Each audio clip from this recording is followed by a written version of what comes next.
সকলকে সুপ্রভাত জানিয়ে আমি দীপিকা আবারও আমার নতুন আরও একটি ব্লগে তোমাদের অনেক ওয়েলকাম। আজ শনিবার আর সকাল থেকে কিন্তু তোমাদের সবাইকে সঙ্গে নিয়ে ব্লগটা শুরু করে দিয়েছি। আশা করছি তোমরা অনেক ভালো আছো, অনেক সুস্থ আছো, আমরাও না বেশ ভালো আছি। সকালে প্রথমেই দেখো ঘুম থেকে উঠে এই যে ছোট্ট বারান্দা একটা আমাদের, এই বারান্দাটার আর কি জানালাটা খুলে দিই। এটা ব্যালকনিও বলা যেতে পারে, কারণ বাড়ির সামনেই ছোট্ট একটা বারান্দা থাকা মানেই কিন্তু ব্যালকনি। আর এখানে বসে থাকলে কিন্তু বেশ অনেকটা সুন্দর টাইম কিন্তু আমাদের স্পেন্ড হয়ে যায়। তো যাই হোক, এই বারান্দাটা যদিও আমি এখন আর তেমনভাবে ব্যবহার করতে পারি না, তার কারণ এখানে তোমাদের দাদাভাই বসে কিন্তু রূপোর কাজ করে। তো সেক্ষেত্রে কিন্তু এই বারান্দাটায় বসে তেমনভাবে আর সময় কাটানো হয়ে ওঠে না। তবে শীতকাল আসলে যখন ওপরে কাজ করে তোমার দাদাভাই, তখন কিন্তু এই শীতে এখানে বসে বেশ অনেকটা রোদ পোহানো যায় এবং আরামও করা যায়। এই বারান্দাটায় বসলে যেমন শীতকালে খুব সুন্দর রোদ লাগে, আর তেমনি কিন্তু গরমের দিনেও খুব সুন্দর হাওয়া আসে। ঘর বারান্দা ভালো করে ঝাড় দিয়ে এখন দেখো দুয়ারদারে জল দিয়ে নিলাম। আর এই যে গলিটা দেখতে পাচ্ছ, এটা কিন্তু আমাদের ঘরের পেছনটা। আর এই গলিটাকে আমি কিন্তু প্রত্যেক দিনে এইভাবে পরিষ্কার করে ঝাড় দিয়ে দিই, তবে সেটা কিন্তু সম্পূর্ণ অফ ক্যামেরায় অন কিন্তু করা হয় না। তো আজকে যাই হোক তোমাদের দেখিয়ে দিলাম।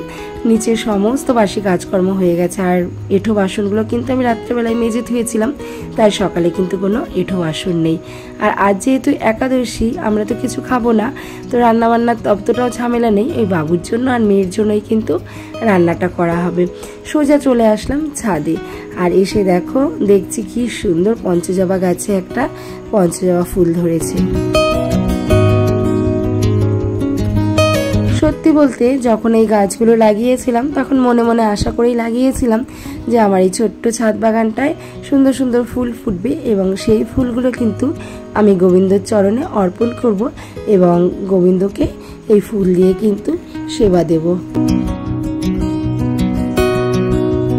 আসলে আমরা কিন্তু প্রত্যেকেই কোনো না কিছু পাওয়ার আশায় কিন্তু কিছু কাজ করে থাকি। এই যেমন ফুল গাছগুলো লাগিয়েছি ফুল পাওয়ার আশায়, তেমনি কিন্তু সন্তানদের লালন পালন করে বড় করি তাদের সুন্দর একটা ভবিষ্যতের আশায়। তো আমরা যেটাই করি না কেন, তার জন্য কিন্তু আমরা কোনো না কোনো ফল কিন্তু আশা করেই থাকি। যদিও আমরা মুখ থেকে বলি যে কর্ম করে যাও, ফলের আশা করো না, তবুও কিন্তু আমরা যে কোনো একটা কর্ম করার আগে ফলের আশা করি যে এই কর্মটা করলে আমরা এই ফলটা পাবো। তো সেই ক্ষেত্রে ফুল গাছগুলো যখন লাগিয়েছিলাম, তখনও কিন্তু এই আশাটা করেই লাগিয়েছিলাম যে এই গাছে অনেক ফুল ফুটবে এবং এই ফুলগুলো দিয়ে পুজো দেব। আসলে দুবেলা জল দেওয়া ছাড়া এই ফুল গাছে তেমন করে কিন্তু যত্নই করা হয় না, সময়ের বড্ড অভাব। আমি জানি না কেমন করে যত্ন করলে ফুল গাছগুলোতে আরও ফুল হবে, কারণ আমি অনেকেরই দেখি ছাদ বাগানে খুব সুন্দর সুন্দর ফুল ফোটে, সেক্ষেত্রে কিন্তু আমার কাছে তেমন ফুল ফোটে না। তো তোমাদের যদি কিছু উপায় জানা থাকে অবশ্যই কিন্তু কমেন্টস করে আমাকে জানাতে পারো, আর এতে করে কিন্তু আমি অনেকটা উপকৃত হব। সমস্ত বাসি কাজকর্ম করে আমি কিন্তু ফুল গাছগুলোতে জল দিয়ে তারপরে কিন্তু স্নানটাও কমপ্লিট করে নিয়েছিলাম। ওই যে বললাম আজকে শনিবার, আজকে কিন্তু একাদশী। ঠাকুরের জন্য দেখো কত ফুল তুলে নিলাম, আর এখন চলো ঠাকুরের পুজোটাও দিয়ে নিই। আর সত্যি কথা বলতে ঠাকুর কিন্তু একদমই ফলে সন্তুষ্ট নন, উনি কিন্তু ফুলে সন্তুষ্ট। তো ভক্তি ভরে আমরা যদি মন দিয়ে সুন্দর করে ঠাকুরকে ফুল দিয়ে সাজিয়ে গুছিয়ে পুজো দিই, তাহলে দেখবে ঠাকুর অনেকটাই সন্তুষ্ট হয়। আসলে ভক্তিতেই ভগবান মেলে। আমরা যদি অভক্তি করে, কোনো ভক্তি না করে মন থেকে লোক দেখানোর জন্য অনেক মিষ্টি, মন্ডা, মিঠাই, সন্দেশ দিয়ে পুজো করি, তাহলে কিন্তু ঠাকুর সেই পুজোয় সন্তুষ্ট হন না। যদি আমরা মন থেকে একটা বেলপাতা দিয়েও পুজো করি, তাও কিন্তু ভগবান অনেক সন্তুষ্ট হন, কারণ ভক্তিতেই কিন্তু ভগবান খুশি হন। তো যাই হোক, পুজোটা ভালো করে দিয়ে, আর আজকে যেহেতু একাদশী একটু গীতা পাঠ করে নিলাম, সেই সঙ্গে কিন্তু হনুমান চালিসাটাও আমি পাঠ করে নিলাম।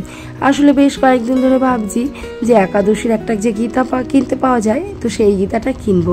তবে একটা আর কি কাকু ভ্যানে করে আমাদের এখানে অনেক বই নিয়ে আসে, সেই কাকুটাকে আমি অর্ডার দিয়ে রেখেছি যে কাকু আমাকে একদিন একাদশীর বই দিয়ে যাবে। তো কাকু বলেছিল দেবে। তো একাদশী করলে কিন্তু একাদশী পাঠের যে আলাদা গীতা পাওয়া যায়, ওটা কিন্তু পড়তে হয়। তবে আমার কাছে ওটা ছিল না বলে আমার যে ঘরে যে গীতাটা, সেটাই কিন্তু আমি পাঠ করি। তো ওটা পাঠ করে হনুমান চালিসাটা পাঠ করে তুলসী তলায় কিন্তু জল দিয়ে নিলাম। আর এই যে দেখো কি সুন্দর করে পুজোটাও দিয়ে নিয়েছি।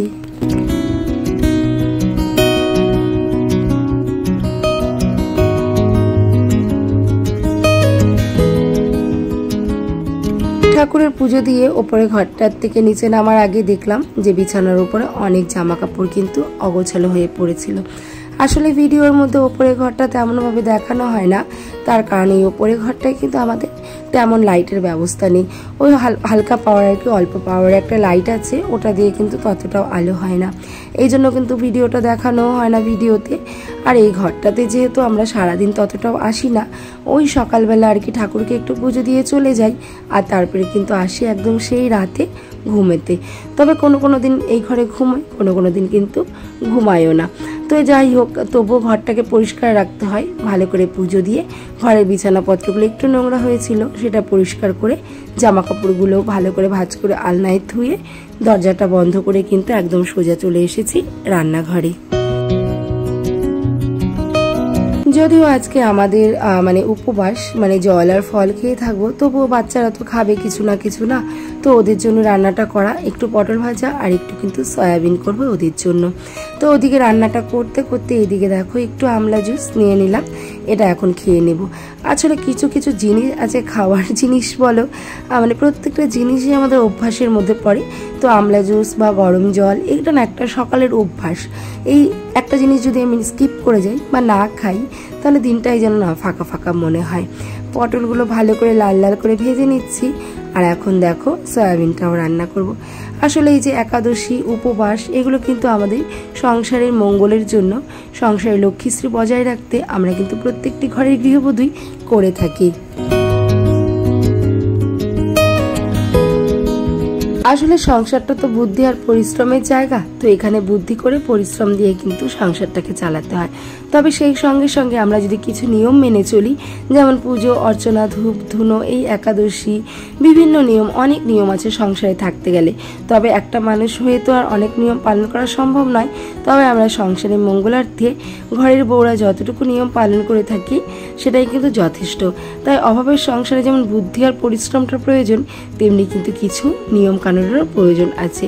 যদি নিয়ম কানুন প্রয়োজন না থাকতো, তাহলে কিন্তু পৃথিবীতে এগুলো সৃষ্টিই হতো না। যদি আমরা সব কিছু নিজেদের মতোই চালাতে পারতাম, বৈজ্ঞানিক ভিত্তিতেই চালাতে পারতাম, তাহলে কিন্তু কখনো না কখনো সূর্য পশ্চিম দিকে উঠে পূর্ব দিকে অস্ত যেত।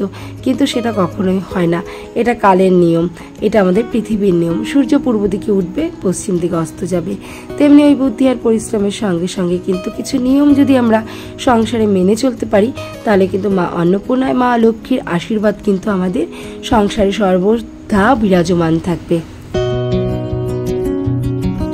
তাই আমি চেষ্টা করি যথাসাধ্য নিয়ম পালন করে আমার সংসারটাকে চালানোর। কারণ আমি এটা মানি যে নিয়মের মাধ্যমে কিন্তু অনেক অবাস্তবকেও বাস্তবে পরিণত করা যায়। যেহেতু স্বামী, সংসার, সন্তান নিয়ে সংসার করে খাই, সেহেতু আমার যেটা মনে হয় যে কিছু নিয়ম কানুন, ভগবান প্রার্থনা, ধূপ ধুনো, এগুলো সত্যি কথা বলতে অনেক প্রয়োজন। আর দেখবে সংসারে না এগুলো নেগেটিভিটিগুলোকে দূরে সরিয়ে দেয় এবং পজিটিভ এনার্জি কিন্তু আমাদের ঘরে অনেকটাই নিয়ে আসে।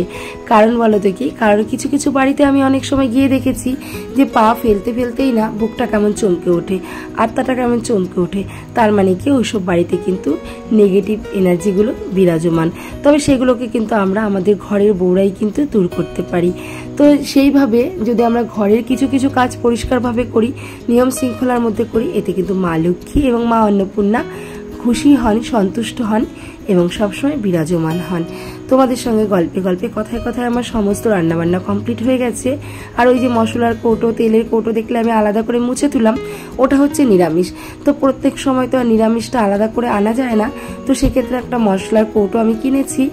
আর নিরামিষ কিন্তু কিছু মশলা ওখানে তুলে রেখেছি, নিরামিষের দিনে ওটাই বার করে নিই। আর হচ্ছে বোতলটা, তেলের বোতলটা, ওটার মধ্যে 1 বোতল তেল ভরে নিয়েছি, ওটাও কিন্তু আমি নিরামিষের দিনে বার করে রান্না করি। এতে করে নিয়ে ওই মশলাপাতির কৌটো অতটাও ধোয়াধুয়ি ঝামেলা থাকে না। অবশ্যই ডিপ ক্লিনিং করার সময় ধুই, কিন্তু এই যে নিরামিষের দিন চট করে আসলে কিন্তু সেই ঝামেলাটা থাকে না। তো এই ক্ষেত্রে আমার ওটা দিয়ে কাজ চলে যায়।